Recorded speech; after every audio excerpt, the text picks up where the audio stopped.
सहायता एक सहयोग के संस्थापक राजा संधू ने साधना न्यूज से खास बातचीत की। राजा संधू संस्था के माध्यम से गरीब पीड़ितों की कई सालों से मदद कर रहे हैं।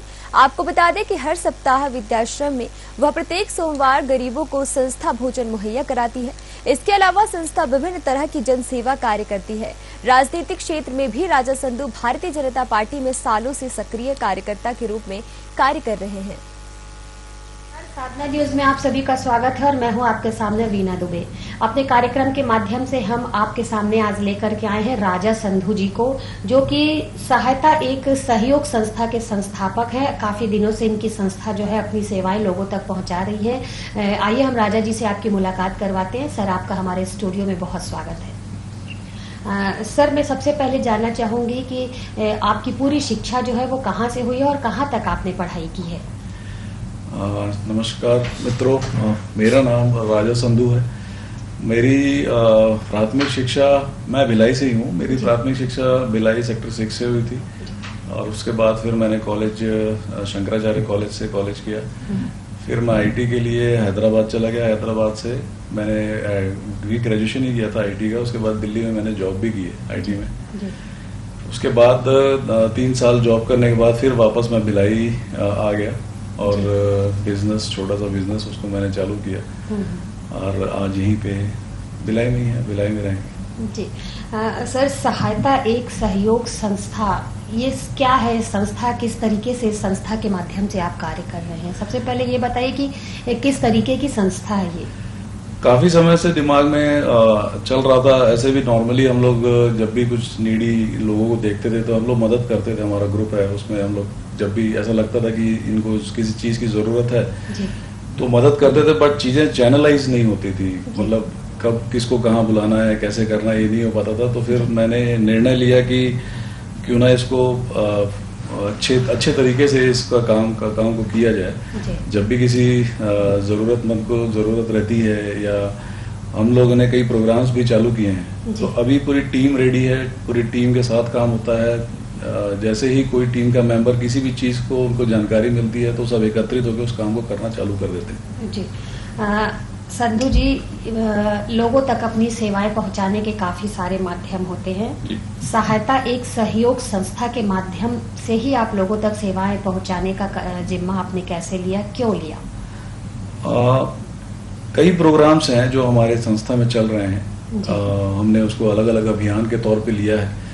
जैसे हम 5 रुपए थाली खिलाने का प्रोग्राम करते हैं। लोगों के घरों में डोर टू डोर जाके उनके घरों से पुराने सामान एकत्रित करके, जो उनके लिए जरूरतमंद नहीं होते, लेकिन ऐसे बहुत सारे परिवार हैं जो शहर में जिनको इन चीजों की, छोटी छोटी चीजों की जरूरत होती है और उसको देख के वो बहुत ज्यादा खुश हो जाते हैं।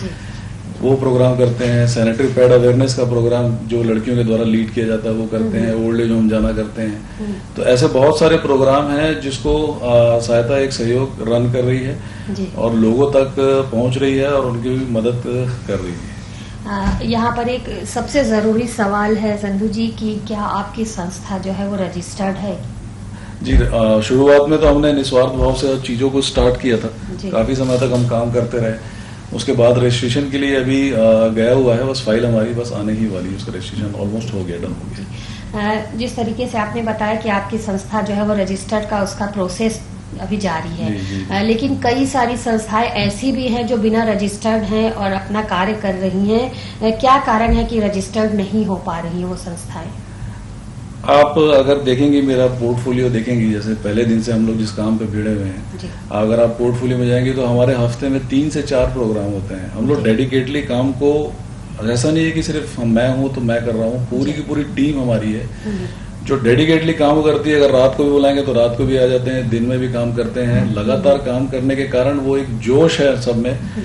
बाकी संस्थाएं क्या कर रही हैं मैं ये तो अपने आप से नहीं बता पाऊंगा, लेकिन हमारी संस्था पूरे तन मन धन से इस काम में लगी हुई है। तो ऐसे काम को करने के लिए रजिस्ट्रेशन नॉन गवर्नमेंट ऑर्गेनाइजेशन में अगर करना ही है तो उसको आपको रजिस्टर करना ही पड़ेगा। जी। मतलब कहीं ना कहीं रजिस्टर्ड संस्था जो है उसका होना वो जरूरी है। जी जी जी, वो जरूरी है। जी मैं ये यहाँ पर जानना चाह रही थी कि काफी सारी संस्थाएं जो हैं वो उन्हें प्रशासनिक सहयोग मिलता है, राज्य सरकार की तरफ से सहयोग मिलता है। क्या आपकी संस्था को भी किसी तरीके का सहयोग शासन प्रशासन के द्वारा अब तक प्रदान किया गया है? जी नहीं, अभी तक ना हमने अप्रोच भी नहीं किया है। हम लोग अभी जितने भी हैं हम लोग अपने अपने तरीके से ही चीज़ों का निर्वाह कर रहे हैं, चाहे वो खर्चा हो, चाहे वो किसी की मदद करने जाना हो, किसी भी तरीके से किसी की हेल्प नहीं मांगी है। लेकिन जितने लोग जुड़ते जा रहे हैं और जितने लोग देखते जा रहे हैं तो उनमें से कुछ लोग आगे बढ़ के हमारी हेल्प करते हैं, फाइनेंशियली हेल्प करते हैं। शुरुआत हुई है, बहुत थोड़ी हुई है, लेकिन अभी शुरुआत हो गई है। जी कितने लोग आपकी संस्था से जुड़े हैं? क्योंकि पहले तो आपके मन में यदि विचार आया होगा तो आपने स्वयं कम लोगों के साथ में संस्था की शुरुआत की होगी, लेकिन अब जैसे जैसे संस्था बढ़ती जा रही है, विचार लोगों के बदल रहे, तो अब आपके साथ कितने लोग जुड़े हुए, कितने लोगों को लेकर के आप कार्य कर रहे हैं?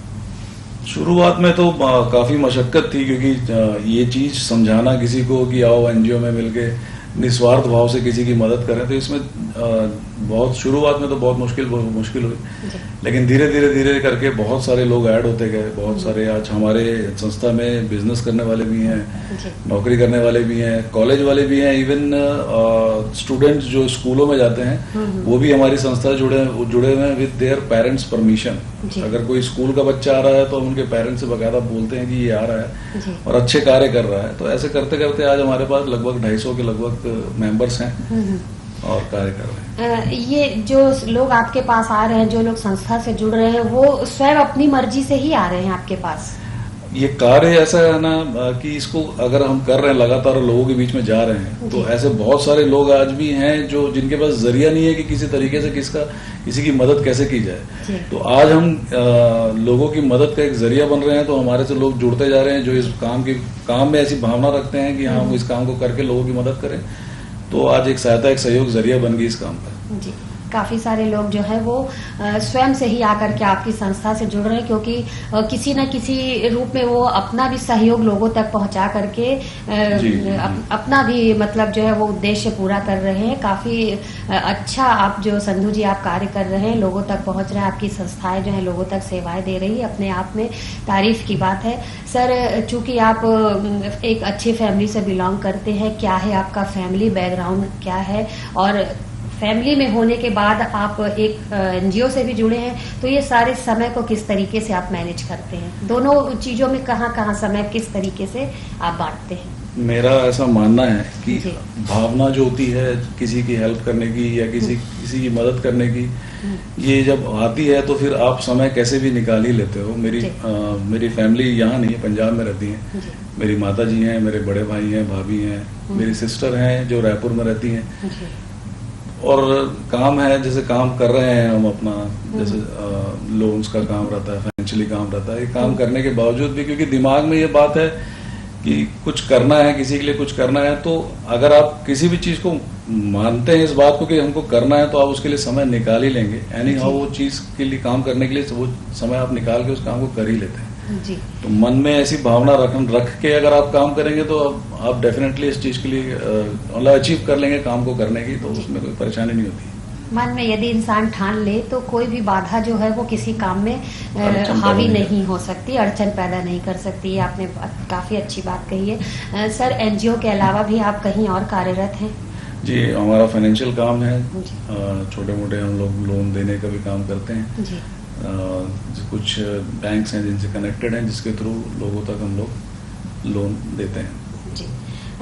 एनजीओ के माध्यम से आपने अब तक कहाँ अपनी सेवाएं दी हैं? छत्तीसगढ़ या छत्तीसगढ़ के बाहर भी, जैसे कभी शिविर वगैरह लगता है या कुछ संस्था जो है वो बाहर जाकर के भी अपनी सेवाएं लोगों तक पहुंचाती, तो आपकी संस्था जो है वो कहाँ अब तक पहुंच चुकी है?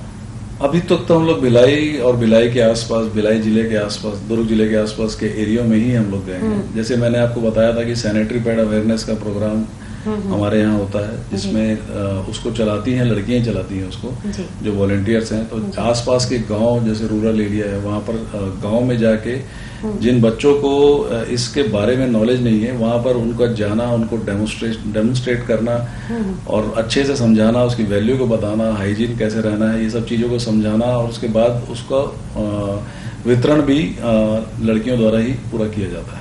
सर, ये जो सैनिटरी पैड का जो आप वितरण करते हैं स्कूलों में जा करके या गरीब बस्तियों में जा करके, क्या ये पूरी तरीके से निःशुल्क रहता है? हाँ जी, ये पूरी तरीके से निःशुल्क रहता है। वहाँ जितने भी स्टूडेंट होते हैं उनको पूरे स्टूडेंट को दिया जाता है। इवन जैसे कई बार क्या होता है कि बहुत सारे स्कूलों में ज्यादा बच्चे होते हैं, तो हम लोग स्कूल में 2 बार चले जाते हैं, क्योंकि हो सकता है ना किसी चीज को समझ ना पाए, तो हम लोग इसी कारण से ज्यादा बच्चों के लिए 2 या 3 बार जाके उस स्कूल में इस प्रोग्राम को करते हैं। सर, सहायता एक सहयोग संस्था जो है, आपने यही नाम क्यों चुना अपनी संस्था के लिए? सहायता एक सहयोग बोलने से ही ये बात आपके दिमाग में आ जाती है कि सहायता और सहयोग, ये 2 चीज जब एक साथ मिल जाते हैं तो अब भलाई का ही काम होगा। तो किसी भी चीज के लिए आगे बढ़ना, सहायता करना, सहायता के लिए जैसे आज हम सहायता कर रहे हैं लोगों की, तो इसमें हमारे को फाइनेंशियली हेल्प की भी जरूरत पड़ती है। हमको अपने ताकत भी लगाना पड़ता है, शारीरिक रूप से भी भिड़ना पड़ता है, तो ये सहयोग हो गया। और लोगों की सहायता करने के लिए जाना पड़ता है, तो सहयोग के द्वारा ही सहायता होता है। तो ये दिमाग में आया कि ये नाम है, इस नाम को थोड़ा सा अच्छे से दे देते हैं, तो सहायता एक सहयोग, इसलिए इसको नाम को हमने चुना। जी, अपनी संस्था के माध्यम से जो सहायता एक सहयोग संस्था, जैसा कि नाम से ही जाहिर है, लोगों को समझ में आ गया होगा जो ये कार्यक्रम हमारा देख रहे हैं साधना न्यूज़ के माध्यम से, कि किस तरीके से सहायता एक सहयोग संस्था है जो वो लोगों तक पहुंच रही है, ज़रूरतमंद लोगों तक अपनी सेवाएं लगातार दे रही है। सर, कितने साल हो गए आपकी संस्था को कार्य करते? आज हमारे इस मंडे को 1 साल हो गया है जी। और इसमें मेरा आज साधना न्यूज के माध्यम से लोगों से अनुरोध है कि 50वां मंडे का 5 रुपए थाली वितरण का आज इस बार मनाया जा रहा है। नेहरू नगर चौक पे इस प्रोग्राम को रखा गया है। तो इस प्रोग्राम को में आप सब भी सम्मिलित हो सकते हैं। आप सबसे रिक्वेस्ट है कि आप भी आएं और हमारे इस प्रोग्राम को सक्सेस करें। राजा जी, ये जो आप 5 रुपए थाली बता रहे हैं, 5 रुपए थाली भोजन जो है, वो उसके बारे में थोड़ा सा हमें डिटेल में बताइए। क्या उद्देश्य है इस तरह के 5 रुपए थाली वाला भोजन लोगों तक पहुंचाने का?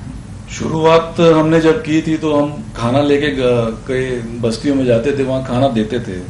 तो एक बार ये बरसात के टाइम था लास्ट ईयर, तो हम जब घर के अंदर गए तो सब लोग घर के बाहर बैठे हुए थे और मैं बोला बाहर क्यों बैठे हैं? बोलते घर के अंदर नहीं जा सकते क्योंकि अंदर पूरा पानी भरा हुआ है बरसात के कारण। उनकी छतें जो थी वो पूरी फट गई थी और उसके कारण पानी पूरा अंदर बह गया था। तो मेरे को यकीन नहीं हुआ, तो मैं अंदर जाके देखा तो इतना बुरा हाल था घर का कि मेरे से देखा नहीं गया। तो वहीं पे फिर हमने डिसाइड किया कि पहले तो इनकी छतें बनाएंगे हम।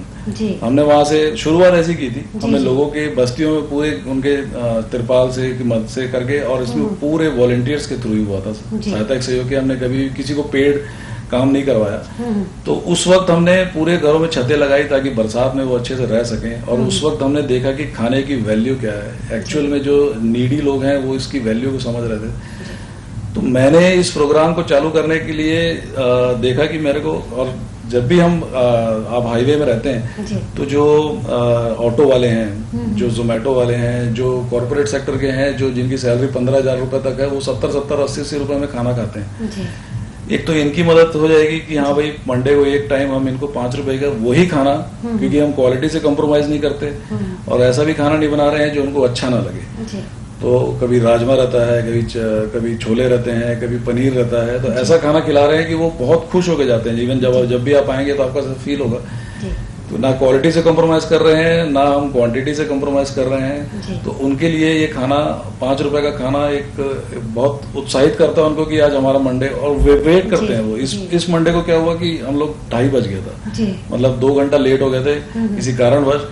तो इतने लोग वेट कर रहे थे वहां पर बैठ के कि कितनी देर लगेगी। तो दिल को सुकून मिलता है कि आज ये हमारा प्रोग्राम सक्सेसफुल हुआ और लोग हमसे, दूसरे लोग भी कनेक्ट हो रहे हैं और आ रहे हैं और हमको पूछ रहे हैं कि आपका खाना कितने बजे चालू होगा।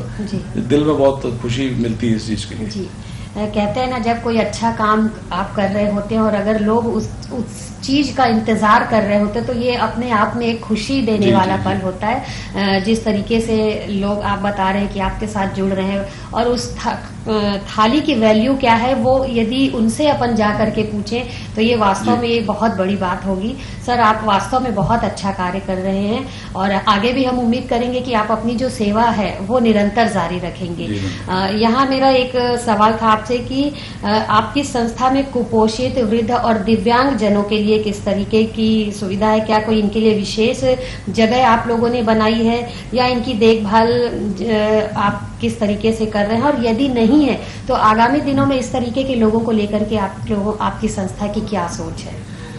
सहायता एक सहयोग अभी शुरू हुए 1 साल हुआ है। जी भविष्य में हमारी सोच ऐसी है कि हम वृद्धावस्था के जो लोग हैं जी उनके लिए कुछ अच्छा करें, जी क्योंकि हमारी टीम हर संडे को वृद्धाश्रम जाती है और स्पेशली पुलगांव में जो वृद्धाश्रम है हम वहाँ जाते हैं, क्योंकि वहाँ की स्थिति थोड़ी सी दयनीय है। जी वृद्धाश्रम में जाके वहाँ हर प्रकार के वृद्ध मिलते हैं जो बीमार भी हैं, उनके लिए दवाई वहीं पे मंगाते हैं जी और सबसे उनके लिए राशन का सामान रहता है वो भी देते हैं। ये सब चीज तो नॉर्मली करते हैं लोग, जी। लेकिन सबसे बड़ी चीज वहां पर ये है कि उनके साथ समय बिताना। हम लोग ऑलमोस्ट 5 घंटे वहां पर रह के उनके साथ खेलते हैं, गाना हम लोग गाना गाते हैं, नाचते हैं, और उनसे अगर आप पूछेंगे जी कि आपको क्या चाहिए तो वो आपसे समय ही मांगते हैं, क्योंकि जी।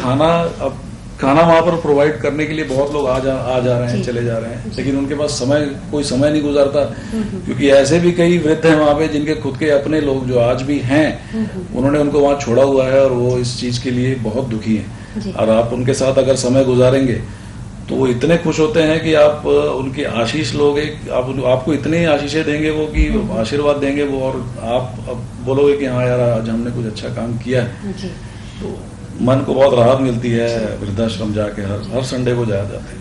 कैसा अनुभव रहता है सर जब आप उन वृद्ध लोगों के बीच में पहुंचते हैं?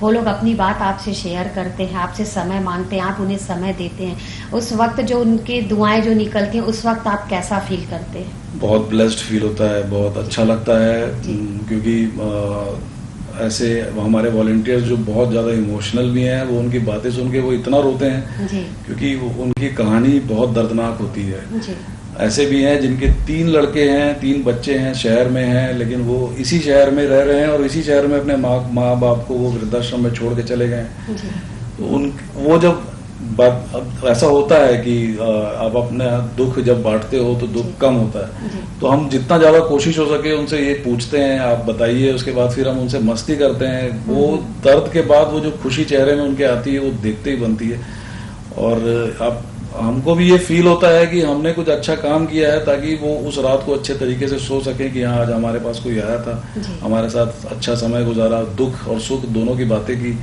तो हमको भी बहुत अच्छा लगता है कि आज हमने एक वृद्ध जो बुजुर्ग हैं उनकी सेवा की और उनकी बातों को बहुत अच्छे से सुना, बहुत पेशेंटली सुना, तो दिल को बहुत अच्छा लगता है और लगता है कि बार बार जाएं और उनके आशीर्वाद और उनकी बातों को सुने, तो बहुत अच्छा लगता है।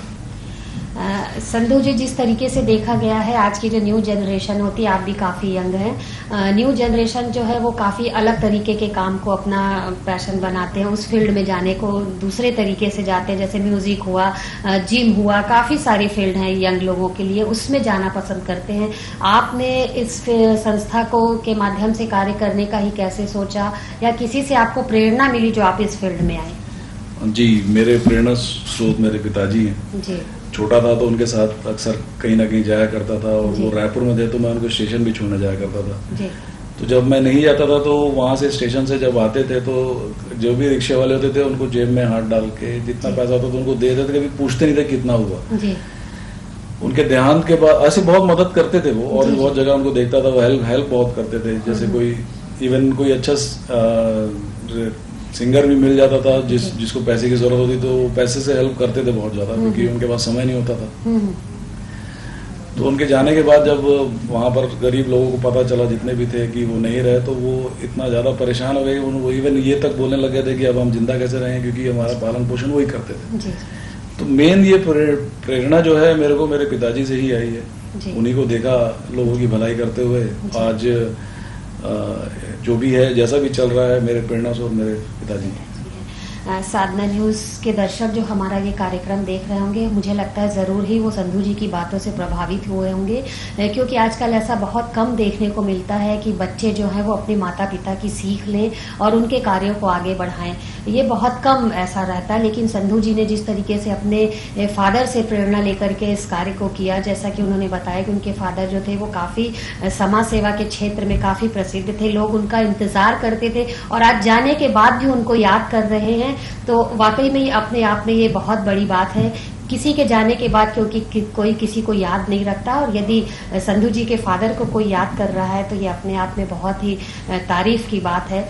सर, हम आपकी भावनाओं की काफी कद्र करते हैं, और ये सारे सवालों से जिस तरीके से आपने अपनी संस्था के बारे में बताया, किस तरीके से आप लोगों की मदद कर रहे हैं, आपकी संस्था में महिलाएं भी हैं, वो किस तरीके से महिलाओं के बीच में जा रही हैं, उन्हें निःशुल्क सैनिटरी पैड दे रही है, बच्चों को हाइजीन रहने के बारे में बता रही हैं, तो ये काफी अच्छी बात है।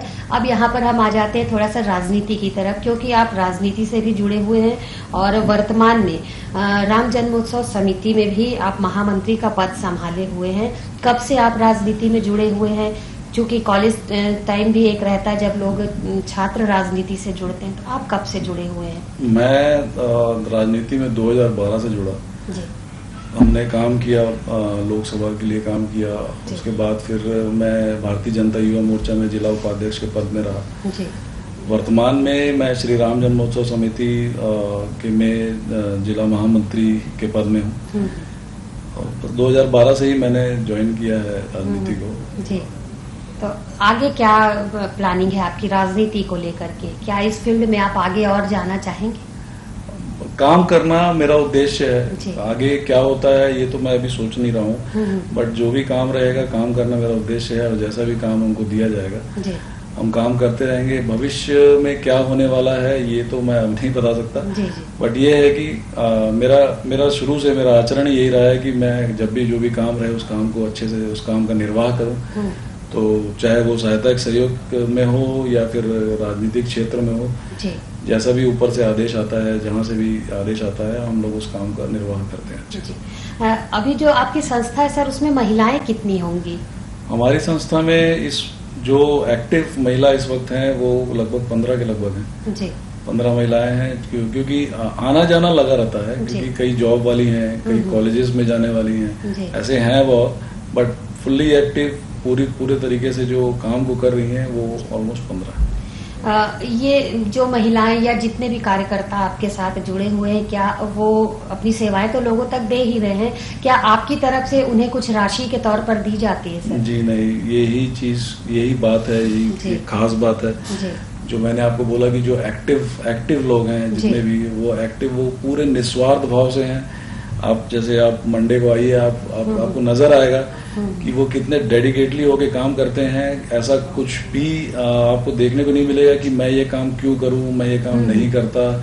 जैसा काम दिखता है, बिना बोले मेरे यहाँ के वॉलंटियर्स उस काम को करते हैं, किसी का वेट नहीं करते हैं कि कोई कुछ बोलेगा तो हम करेंगे या हम क्यों करें। जी। तो इसीलिए ऐसी कोई भावना उनके मन में है ही नहीं, या किसी लालच को रखते ही नहीं है अपने मन में कि हमको कुछ मिलेगा तो हम कुछ करें।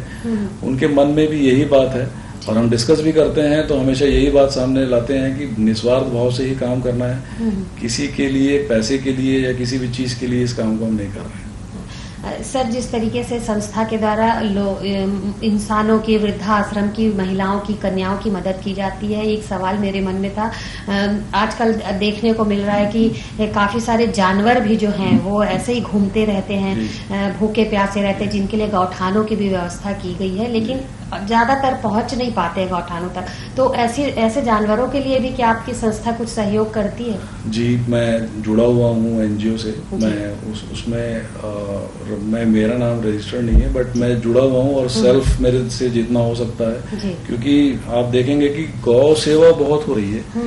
आप बीइंग अ हिंदू, जितने भी लोग हैं अपने घर से निकल के रोटी गायों को खिलाते हैं, बट मेरा मेन कंसंट्रेशन होता है डॉग्स पे, कुत्तों पे रहता है, क्योंकि उनका ध्यान रखने वाला कोई भी नहीं है। जी जी। तो मेरे से जितना हो सकता है मैं उनको, मेरे घर के बाहर आप आके देखेंगे तो बहुत सारे देसी डॉग्स हैं जिनको मैं खाना खिलाता हूँ। इवन किसी को अगर कोई डिसीज हो जाती है या कोई वायरस आ जाता है, पार्वो हो गया, डिस्टेम्पर हो गया, तो मैं उनको हॉस्पिटल भी ले जाना, जैसे अब हमारे बड़े भी हैं डॉक्टर जसमीत जी। तो वो निशुल्क ऐसे जो डॉग्स होते हैं उनकी पूरा का पूरा इलाज निशुल्क करते हैं। तो हम डॉक्टर जसमीत के पास उनको लेके चले जाते हैं, वो तुरंत इसका एक रात के 1:30 बजे जाइए, 2 बजे जाइए, वो एनी टाइम आपके लिए खड़े हुए मिलेंगे। तो हम ऐसा करते हैं। मतलब जानवरों की भी आप सेवा करते हैं, इंसानों की तो कर ही रहे हैं, आप जानवरों की सेवा भी कर रहे हैं। सर यहाँ एक सवाल मेरा था कि ऐसा कोई वाकया आप हमारे चैनल के साथ अपना साझा कीजिए जब जिस काम को आप संस्था के माध्यम से जो कर रहे हैं उस काम को करने में आपको बहुत खुशी हुई हो और वो आपको याद हो, मतलब आप उसको एनी टाइम याद करते हो कि हाँ ये चीज मेरे साथ हुई थी। वो हम चाहेंगे कि आप हमारे दर्शकों तक उस बात को पहुंचाएं, साझा करें। अभी कुछ दिन पहले की बात है जी। हम खड़े हुए थे, बात कर रहे थे आपस में, तो हमको एक फोन आया कि एक वृद्ध औरत जी। स्मृति नगर में खड़ी बैठी हुई है और वो शाम से बैठी हुई है और वहां से हिल नहीं रही है। जी। तो वॉलंटियर्स तुरंत वहां गए, उनके पास जाने के बाद उनसे कुछ बातचीत की, पहले उनको एक कंफर्टेबल जोन में लाए, उनसे बात करे, उसके बाद फिर उन्होंने धीरे से बताया कि उनका एक बेटा गांव से लाके यहाँ पे छोड़ के चला गया है। 5 घंटे हो गए हैं और वो मेरे को लेने नहीं आया, बस आ रहा हूँ बोल के चला गया। जी। ये बात इतनी दिल को लगी और इतना बुरा लगा कि आज के जमाने में ऐसे भी बच्चे हैं जो अपने माँ को, वो ऑलमोस्ट 75 ईयर्स की होंगी, उनको ऐसे इस हालत में छोड़ के चला गया। बहुत टस्ट फील हुआ और उसके बाद फिर तुरंत हम गए, उनके लिए खाना लाया, खाना खिलाया और उनसे बैठ के बातें की। और वहीं पे जो ओनर हैं इसके पेट्रोल पंप के, उन्होंने उनको रात को सोने के लिए जगह दी, क्योंकि काफी रात हो चुकी थी हम जब उनके पास पहुंचे। तो उसके बाद फिर हमने वो निर्णय लिया कि अगर सुबह तक ये यहाँ पर रही तो इनको हम वृद्धाश्रम में ले जाएंगे। बट रात भर मैं ये सोचता रहा कि मतलब इस उम्र में जब उनकी सेवा करनी चाहिए, कैसे आप उनको ला के एक जगह पे छोड़ के चले जा रहे हो और ये नहीं सोच रहे हो कि उनका क्या होगा। तो ये बात मेरे दिल को इतनी छुई थी कि मैं उस रात पूरी सो ही नहीं पाया था कि ये ऐसा क्यों होता है करके। मेरे दिमाग में ये चीज थी कि एक बच्चा अपने माँ के साथ ऐसा कैसे कर सकता है। जी जी जी। तो ये घटना आपको हमेशा याद रहेगी। जी। संधू जी, आप हमारे स्टूडियो में आए, काफ़ी सारी बातें की, चाहे वो राजनीतिक क्षेत्र से हो, चाहे धार्मिक, चाहे समाज सेवा के क्षेत्र से हो, काफ़ी सारी बातें आपने हमारे दर्शकों तक पहुंचाई। हम चाहेंगे कि आपकी संस्था जो है वो निरंतर ऐसे ही लोगों तक अपनी सेवाएं पहुंचाते रहे और आपकी संस्था जो है दिन दुगनी और रात चौगनी तरक्की करे। समय काफ़ी कम था, इसलिए हमने काफ़ी सारी बातें आपसे नहीं कर पाई। हम चाहेंगे कि आप हमारे स्टूडियो में बार बार आए और आप जिस तरीके से कार्य कर रहे हैं वो हमारे चैनल के माध्यम से आपकी बातें जो है, आपकी संस्था का नाम जो है वो लोगों तक पहुंचे, ताकि लोग आपकी संस्था के माध्यम से उस सेवा का लाभ ले सके। सर, आपका बहुत बहुत धन्यवाद।